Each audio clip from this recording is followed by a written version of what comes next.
Minasyaitonirrajim. Bismillahirrahmanirrahim. Assalamualaikum warahmatullahi wabarakatuh. Alhamdulillahi rabbil alamin wa bihi nasta'in wa salatu wassalamu ala asyrafil anbiya wal mursalin sayyidina wa maulana wa ala alihi wa ashabi ajma'in. Subhanaka la ilma lana illa ma 'allamtana innaka antal alimul hakim. Wala haula wala quwwata illa billahil aliyil azim. Wa nusalli wa nusallim ala nabil karim al mustafa sallallahu alaihi wasallam wa ala alihi wa ashabihi wa zurriyyatihi wa tabi'in wa tabi'ihim bi ihsanin ila yaumiddin. Allahumma faqihna fid din waftah alaina futuhal arifin waj'al a'malana khalisatan liwajhikal karim. Allahumma aftah bainana wa baina qaumina bil haqqi wa anta khairul fatihin. Allahumma rizqna ilman nafi'an warzuqna fahman. Pertama sekali marilah kita sama-sama merafakkan syukuran kita kehadrat Allah Subhanahu wa taala. Di atas izin dan rahmat Allah Subhanahu wa taala dapat kita bersama-sama pada malam ni, diberi kesempatan dan diberi peluang oleh Allah. Mudah-mudahan dengan kesempatan dan peluang yang Allah Subhanahu wa taala berikan kepada kita, dan mudah-mudahan dia punya perbincangan kita untuk pada malam ni tuan-tuan diberkati dan dirahmati oleh Allah Subhanahu wa taala.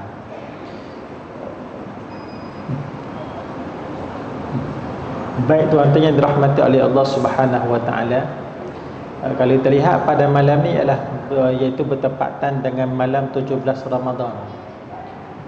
Dalam peristiwa dalam 17 Ramadan ni dia ada dua peristiwa yang besar tuan-tuan. Peristiwa yang pertama iaitu peristiwa nuzul Quran, peristiwa diturunkan Al-Quran, iaitu peristiwa penurunan Al-Quran. Yang kedua ialah peristiwa iaitu yang disebut dengan peperangan Badar. Jadi kedua-dua peristiwa ini berlaku kepada baginda Nabi sallallahu alaihi wasallam. Jadi sambutan kita ataupun kita memperingati kedua-dua peristiwa ini yang bertepatan iaitu dengan 17 Ramadan, itu merupakan peristiwa yang berlaku kepada junjungan baginda Rasulullah. Jadi sebab itu kalau terlihat dalam bulan Ramadan, dalam bulan-bulan yang lain pun kita akan mengingati iaitu perjuangan ataupun sirah baginda Nabi sallallahu alaihi wasallam. Jangan sampai kita masuk pada bulan Ramadan tetapi kita lupa kepada iaitu kita lupa kepada baginda Rasulullah.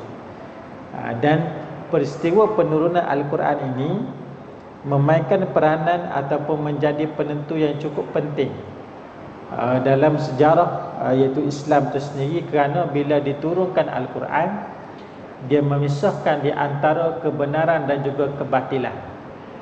Sebab tu tuan-tuan pentingnya kisah ataupun peristiwa penurunan Al-Quran ini, sehinggalah Al-Imam Al-Bukhari iaitu begitu juga Imam Ibn Abi Jamrah meletakkan hadis yang pertama dalam kitab mereka ialah berkenaan dengan kitab Bada'ul Wahyi, kitab perbincangan hadis tentang permulaan turunnya wahyu.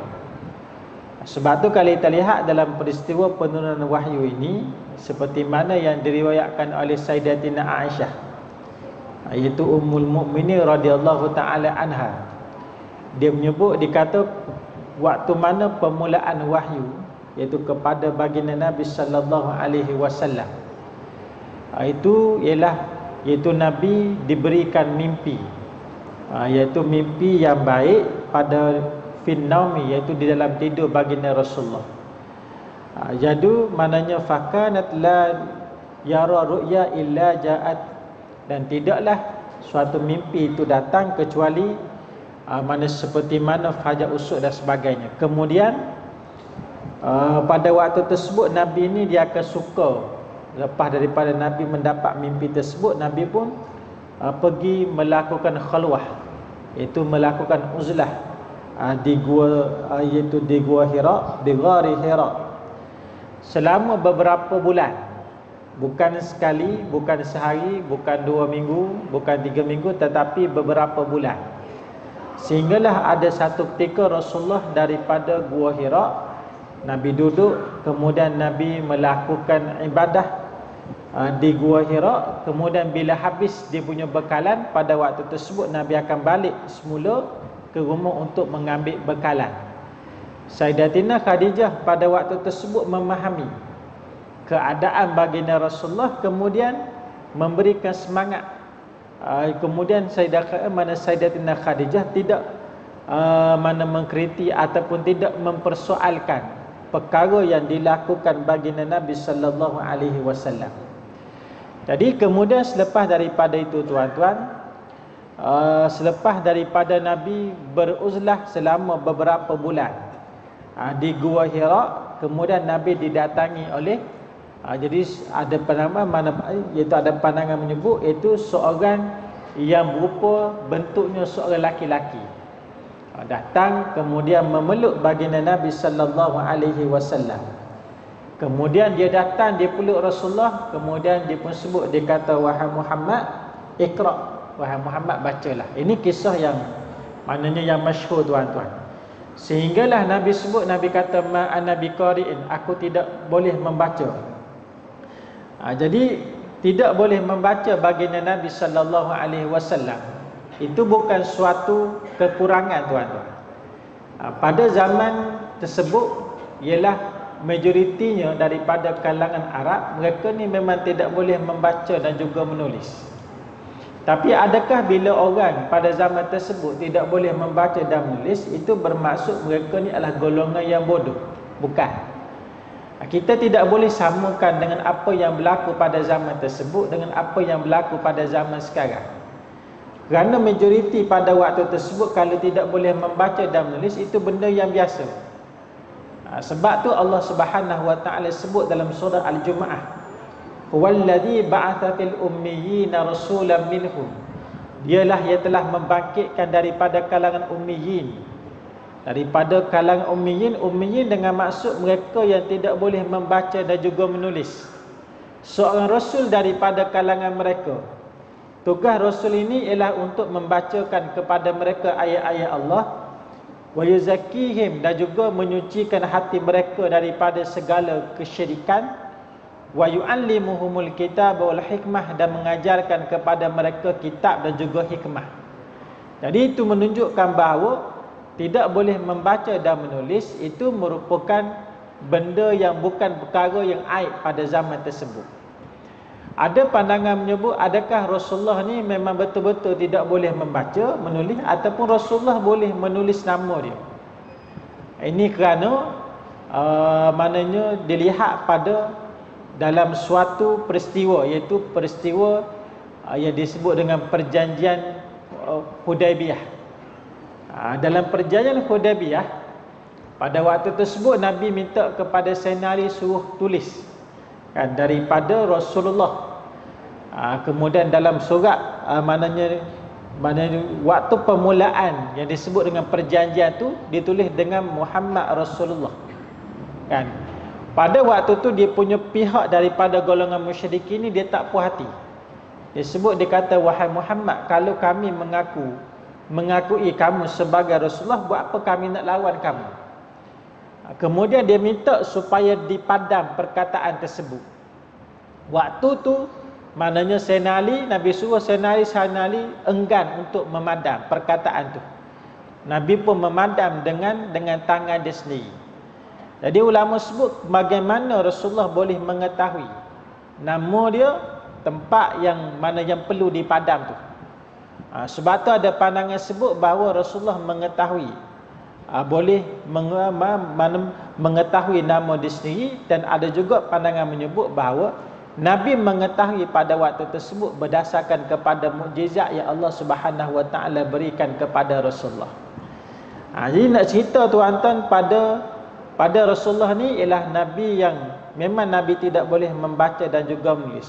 Tapi itu bukan suatu kekurangan. Dia tak sama dengan zaman sekarang. Itu tuan-tuan. Maknanya bila Nabi disuruh untuk membaca 3 kali, kemudian barulah Jibril pun sebut, Iqra bismi rabbikal ladzi khalaq, sampailah mana diturunkan beberapa ayat dan Nabi ikut apa yang dibaca oleh Jibril alaihi salam. Kemudian lepas daripada peristiwa tu, lepas daripada berjumpa dengan Jibril, kemudian baginda Nabi sallallahu alaihi wasallam pun balik. Bila balik tuan-tuan, balik ke rumah Sayyidatina Khadijah. Bila balik, faraja'a bila biha Rasulullah yarjufu fu'aduh, fadakhala ala Khadijah binti Khuwailid radhiyallahu ta'ala anha, faqala zammiluni zammiluni, fazammiluhu hatta zahaba anhu raun. Waktu tersebut bila Rasulullah balik sampai ke rumah, Rasulullah dalam keadaan gemetar tuan-tuan. Tak pernah lihat Jibril pada waktu tu. Tiba-tiba lihat Jibril pada kali pertama, balik dalam keadaan gemetar. Bila balik dalam keadaan gemetar, kemudian balik pula dalam keadaan takut dan sebagainya, kemudian pada waktu tersebut Rasulullah bila sampai di rumah, Rasulullah kata zammiluni, selimutkanlah aku, selimutkanlah aku. Jadi fazammiluhu, kemudian Sayyidatina Khadijah mengambil selimut, kemudian mana dia selimutkan keadaan baginda Nabi sallallahu alaihi wasallam, sehinggalah tenang baginda Rasulullah, barulah dia tanya apa yang terjadi pada waktu tersebut. Ini disebut bagaimana hebatnya Sayyidatina Khadijah. Dia punya kematangan yang ada pada Sayyidatina Khadijah yang boleh kita tiru tuan-tuan. Sayyidatina Khadijah walaupun Rasulullah tidak balik selama beberapa hari, bahkan beberapa bulan. Balik sekejap kemudian pergi semula. Balik sekejap kemudian balik, maknanya dia punya balik hanya untuk mengambil makanan kemudian pergi semula. Walaupun balik tu dalam beberapa ketika saja, tapi balik pula dalam keadaan gemetar tuan-tuan. Sayyidatina Khadijah mana tidak mempersoalkan dan dia tidak marah kepada baginda Nabi sallallahu alaihi wasallam. Bahkan dialah yang memberikan ketenangan pada Rasulullah pada waktu tersebut. Sebab tu ada ulama kata itu di antara hikmah. Hikmah kenapa baginda Nabi sallallahu alaihi wasallam berkahwin dengan Sayyidatina Khadijah, yang mana dia ni seorang janda tuan-tuan. Kerana orang yang janda ni dia ada pengalaman dia. Dialah yang bagi ketenangan. Kalau kahwin dengan anak amanah dara, biasanya dia akan tanya banyak benda. Kalau Rasulullah balik tu dalam keadaan gemetar, dia akan tanya banyak benda. Sebab apa gemetar, jumpa dengan siapa, apa yang berlaku.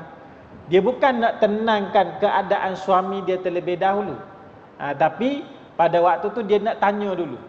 Jadi sebab tu ulama kata ada hikmah dia. Kenapa baginda Nabi sallallahu alaihi wasallam ditakdirkan berkahwin dengan Sayyidatina Khadijah, yang mana dia punya Sayyidatina Khadijah umur dia lebih tua baginda itu daripada baginda Nabi sallallahu alaihi wasallam.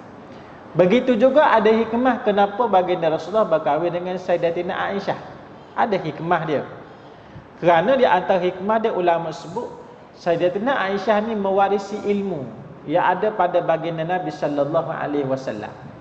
Kerana selepas daripada kewafatan Rasulullah, Sayyidatina Aisyah di antara ulama yang mengajar kepada para sahabat dan hidup dia lama tuan-tuan, sehinggalah kepada zaman pemerintahan Sayyidina Ali.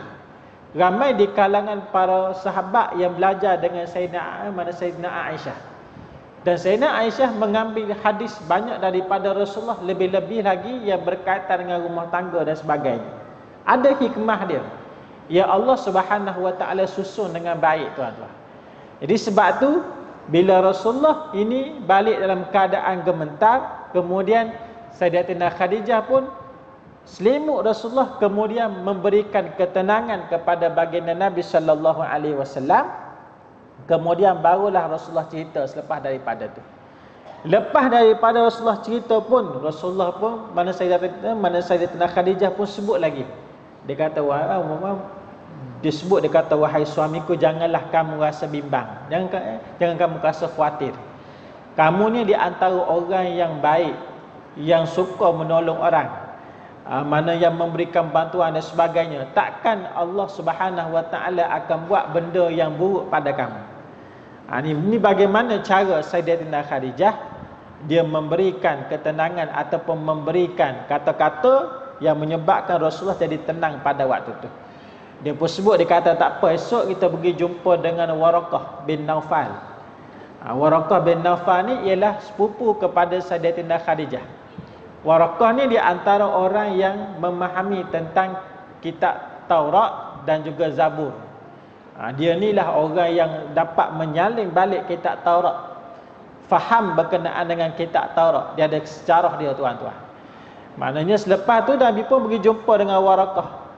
Kemudian bila Waraqah mendengar apa yang disebut oleh baginda Nabi sallallahu alaihi wasallam, kemudian Waraqah kata, orang yang kamu jumpa itu ialah mana hadzal namus, itu ialah namus.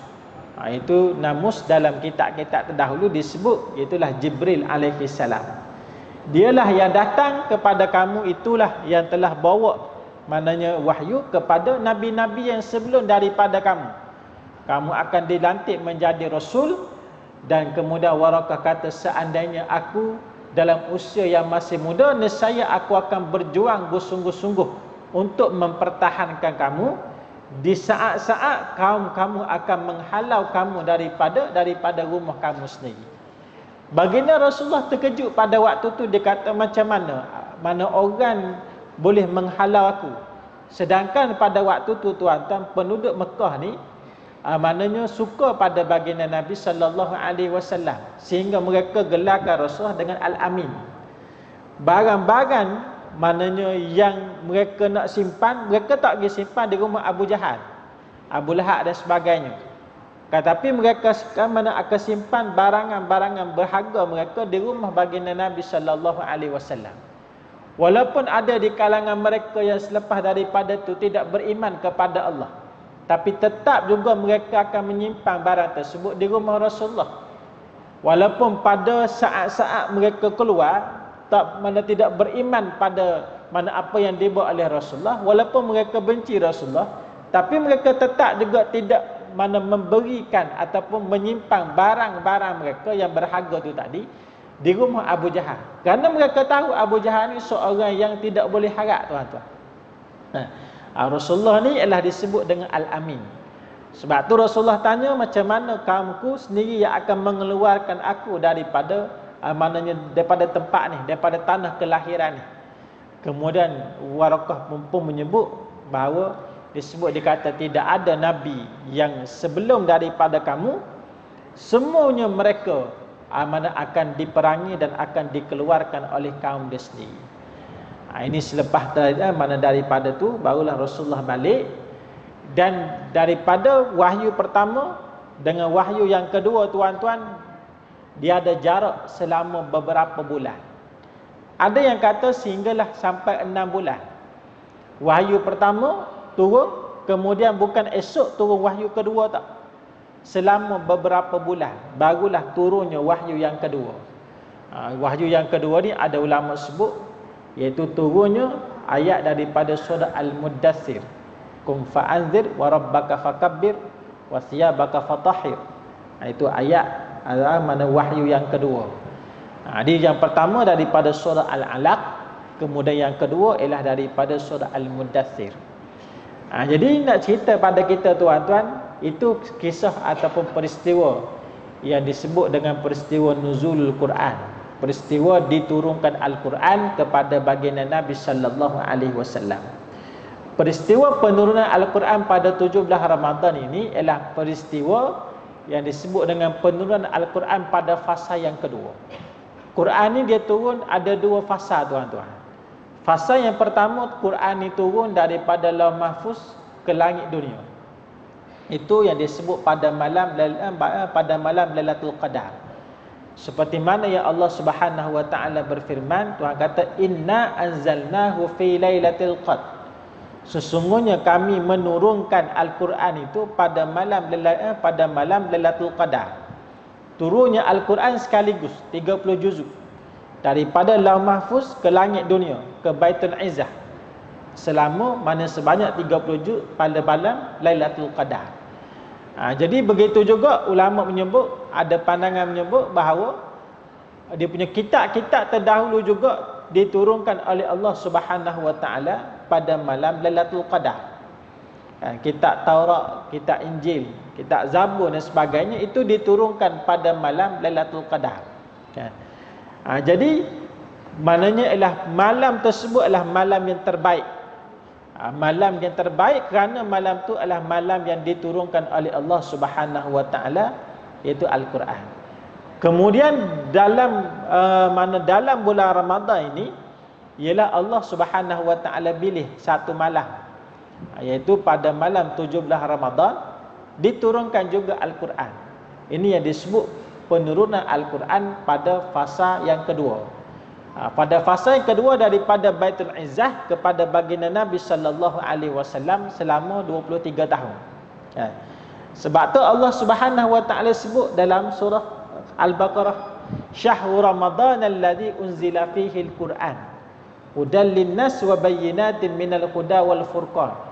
Bulan Ramadan, Syahrul Ramadan, satu-satunya bulan yang Allah Taala sebut dalam Al-Quran. Nama tu Tuhan sebut itu bulan Ramadan. Bulan lain Allah Ta'ala tak sebut.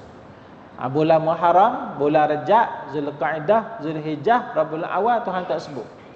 Allah Subhanahu wa taala sebut dalam Al-Quran satu bulan saja, iaitu Syahrul Ramadan, bulan Ramadan. Bulan Ramadan bulan yang kenapa istimewa? Sebab apa disebut dalam Al-Quran? Kenapa berbeza dengan bulan yang lain? Kerana bulan tu adalah bulan yang diturunkan Al-Quran. Yang mana bulan tersebut, Al-Quran tu ialah menjadi hidayah kepada manusia, petunjuk kepada manusia, wa bayyinatin minal huda wal furqan, bagi penerangan kepada manusia, dan juga menjadi pemisah di antara kebatilan dan juga kebenaran. Yang benar, yang salah menjadi dua, tuan-tuan, bila diturunkan Al-Quran. Allah Ta'ala cerita yang mana jalan yang benar, mana jalan yang salah. Jadi kalau kita di sini kita faham, tuan-tuan, malam Lailatul Qadar menjadi malam yang terbaik, sehingga Allah Ta'ala sebut khairum min alfi syahr, lebih baik daripada 1000 bulan. Kenapa? Kerana malam tu adalah malam diturunkan Al-Quran. Bulan Ramadan menjadi bulan yang mulia. Kenapa? Kerana bulan tersebut adalah bulan yang diturunkan Al-Quran. Jadi berbeza dengan bulan-bulan yang lain. Dan Allah Subhanahu wa taala memilih puasa ni difadukan pada bulan Ramadan, tidak diambil pada bulan yang lain. Mana Allah Ta'ala tak pilih bulan Zulhijjah, Zulqa'dah, Tuhan tak pilih. Allah memilih bulan Ramadan. Kenapa, tuan-tuan? Supaya kita ni bila masuk dalam bulan Ramadan, kita ni merasai kehadiran Ramadan tu. Kalau tidak difardukan puasa, kita akan layan Ramadan ni seperti mana bulan-bulan yang lain. Bulan Rejab berlalu dengan begitu saja, kita tak isi dengan program ibadah. Bulan Syakban pun sama. Bila kita difardukan puasa, tuan-tuan, kemudian Allah menggandakan pahala dengan begitu banyak pada bulan Ramadan ni, menyebabkan kita merasai, kita rasa dan kita menghormati bulan Ramadan ni, dan kita layan Ramadan tidak sama seperti mana bulan-bulan yang lain. Jadi Ramadan ni kan dia punya mulia bukan kerana puasa. Puasa difadukan pada tahun kedua Hijrah. Kenapa mana Ramadan ni diangkat, dipilih oleh Allah sebagai bulan pesta ibadah? Kerana bulan ni adalah bulan yang diturunkan Al-Quran. Sebab tu kalau kita lihat, tuan-tuan, satu malam mulia kerana Al-Quran. Semua bulan tu mulia kerana Al-Quran. Jadi bagaimana dengan orang yang berpegang ataupun senantiasa melazimi kehidupannya dengan Al-Quran? Orang tu sudah tentunya akan diangkat dan akan dimuliakan oleh Allah Subhanahu wa taala. Sebab tu banyak, tuan-tuan, hadis yang menceritakan tentang kelebihan membaca Al-Quran. Antara hadis yang senantiasa kita dengar, Tuhan sebut Iqra'ul Quran, seperti mana yang Nabi sebut. Nabi kata Iqra'ul Quran fa innahu ya'ti yaumal qiyamah syafi'an li ashabi. Bacalah kamu akan Al-Quran kerana Al-Quran itu akan menjadi syafaat kepada kamu di hari akhirat. Bukan setakat tu saja, tuan-tuan, ada lagi ayat mana hadis yang lain yang Nabi ceritakan bahawa ada dua surah yang kalau kamu senantiasa melazimi dua surah ini, dua surah ni akan menjadi peguam bela kepada kamu di hari akhirat nanti. Iaitu dua surah, iaitu surah Al-Baqarah dan juga surah Ali Imran. Dua surah ni tuan-tuan akan menjadi peguam bela bila kita dihadapkan di hadapan Allah. Dibuka buku amalan kita. Buku catatan amalan kita ni dia ada 99 gulung. Bila buka satu gulung tuan-tuan sejauh mata memandang. Sehingga Nabi sebut dalam satu hadis, Nabi kata, man husiba uziba. Sesiapa yang dihisap di hari akhirat pasti orang ni akan diazab oleh Allah Subhanahu wa taala. Jangan harap nak lepas tuan-tuan. Sehingga Nabi sebut siapa yang dihisap, dibuka buku amalan dia, Allah Taala tanya satu persatu, orang ni takkan terlepas, mesti akan diazab oleh Allah. Sebab tu kita risau. Dipanggil proses menunggu yang paling lama dalam kehidupan kita tuan-tuan, ialah bukan kita tunggu nak beli lem sheng tak. Itu bukan proses yang paling lama. Paling lama dalam kehidupan kita nanti ialah menunggu untuk dihisap di hadapan Allah Subhanahu wa taala. Itu proses yang paling lama sekali. Lebih lama daripada proses kita menunggu untuk bermulanya proses hisap. Kita dibangkitkan di padang mahsyar, kemudian nak tunggu proses hisap cukup lama. Kemudian nak tunggu turn untuk dihisap di hadapan Allah juga lama tuan-tuan. Inilah maknanya ialah Allah Ta'ala akan tanya satu persatu. Bila mana buku amalan yang begitu banyak tuan-tuan, bila ditanya orang itu tidak akan terlepas. Tapi istimewanya orang yang senantiasa melazimi membaca Al-Quran. Orang ni tuan-tuan dia akan dapat, iaitu dia punya amalan membaca Al-Quran itu tadi akan menjadi peguam bela kepada dia. Amalan tersebut ia akan jawab bagi pihak dia di hadapan Allah Subhanahu wa taala. Ia akan berhujah di hadapan Allah. Sebab tu kena banyak memperbanyak, kena banyak membaca Al-Quran. Lebih-lebih lagi dalam bulan Ramadan ni. Satu-satunya amalan yang kalau tuan-tuan lihat, kita buat satu amalan ni menyebabkan banyak pahala yang kita akan dapat. Kita baca Quran tuan-tuan.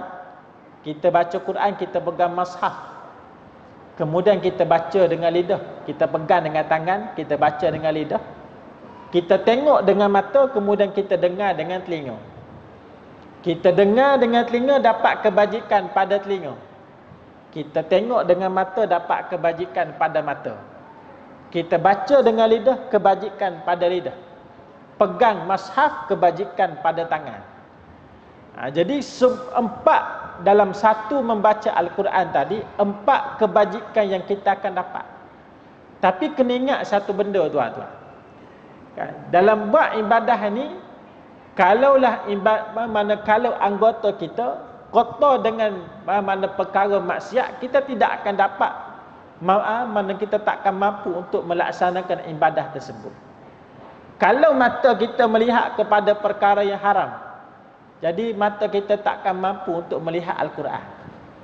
Kalau lidah kita tuan-tuan senantiasa duk mengumpat, duk cerita benda-benda yang lara, juga benda yang sama kita takkan mampu untuk membaca Al-Quran. Telinga kita yang senantiasa mendengar perkataan-perkataan yang lara, yang jahat, yang haram, sama juga dia takkan dapat mampu untuk mendengar Al-Quran. Bila kita baca Quran, kemudian kita rasa malas nak baca Quran, cek empat dia punya anggota kita ni. Bagaimana dengan mata kita, dengan lidah kita, dengan telinga kita, dengan mulut kita. Tengok balik tangan kita macam mana. Cek balik tuan-tuan. Kenapa kita jadi rasa malas untuk baca Quran? Apa dosa yang telah kita buat? Adakah dosa pada mata, dosa pada lidah, ataupun dosa pada mana telinga, yang menyebabkan kita jadi rasa malas untuk buat ibadah? Sebab ibadah ni kena ingat suatu benda yang berat. Ibadah ni berat tuan-tuan. Berat kepada siapa? Kepada orang yang melakukan maksiat pada Allah. Dia akan jadi ringan kalaulah diri kita tu ringan daripada dosa. Sebab tu kalau kita rasa berat, sekarang ni 17 Ramadan masih lagi rasa berat, masih lagi rasa malas untuk buat ibadah, maka hendaklah untuk kita memperbanyakkan beristighfar kepada Allah Subhanahu wa taala. Jadi malam ni adalah malam 17 Ramadan. Jadi satu malam yang istimewa tuan-tuan, kerana bertepatan pada malam ni ialah malam diturunkan Al-Quran kepada baginda Nabi sallallahu alaihi wasallam. Berjumpa mana begitu juga malam ni ialah malam 17 Ramadan, iaitu malam berlakunya peperangan Badar. Jadi apa istimewa peperangan Badar? Sebelum berlakunya peperangan Badar, malam tersebut Nabi berdoa kepada Allah. Nabi berdoa tu sehinggalah, maknanya ialah sehinggalah Abu Bakar As-Siddiq menyebut, kan, disebut, dikata, ya Rasulullah, mana sesungguhnya Allah Subhanahu wa taala sudah mendengar doa kamu ya Rasulullah. Sebab Nabi berdoa tu mana begitu bersungguh-sungguh tuan-tuan. Maknanya malam sebelum daripada berlakunya peperangan Badar, malam tersebut Nabi bermunajat sepanjang malam. Dan malam tu berlakulah pada malam ni lah, malam 17 Ramadan. Diambillah peluang tuan-tuan dengan dua peristiwa yang berlaku dalam sejarah Islam dalam sirah, iaitu yang pertama ialah nuzulul Quran dan juga ialah maknanya peperangan Badar. Jadi dua peristiwa ni perlu kita ambil perhatian, kerana ia berlaku kepada junjungan baginda Nabi sallallahu alaihi wasallam. Jadi jangan kita ni sambut Ramadan tapi lupa peristiwa-peristiwa yang berlaku dalam bulan Ramadan. Jadi kenapa? Kerana dengan mengingati peristiwa-peristiwa ni tuan-tuan, maka kita akan ingat pada baginda Rasulullah. Jadi masuk Ramadan pun kena mempertingkatkan selawat pada Rasulullah, memperbanyakkan kita berselawat kepada junjungan baginda Nabi sallallahu alaihi wasallam. Itulah tuan-tuan yang dirahmati oleh Allah Subhanahu wa taala. Sekadar itu saja perbincangan kita dan juga dia punya muzakarah ataupun tazkirah kita pada malam ini tuan-tuan. Mudah-mudahan Allah Subhanahu wa taala merahmati dan memberkati pertemuan kita. Mudah-mudahan kita tergolong di kalangan orang yang rajin membaca Al-Quran dan melazimi membaca Al-Quran. Mudah-mudahan kita tergolong di kalangan orang yang dekat dengan baginda Nabi sallallahu alaihi wasallam. Jadi cukup sekadar itu saja. Mudah-mudahan yang baik terdatang daripada Allah, yang betul kelemahan saya. Assalamualaikum warahmatullahi wabarakatuh. Amin amin rabbal alamin. Allahumma yanfa'na bima 'allamtana wa 'allimna bima yanfa'una. Rabbana atina fid dunya hasanah wa fil akhirati hasanah wa qina adzabannar. Wa sallallahu ala sayyidina Muhammad wa ala alihi wa sahbihi wa baraka. Alhamdulillah.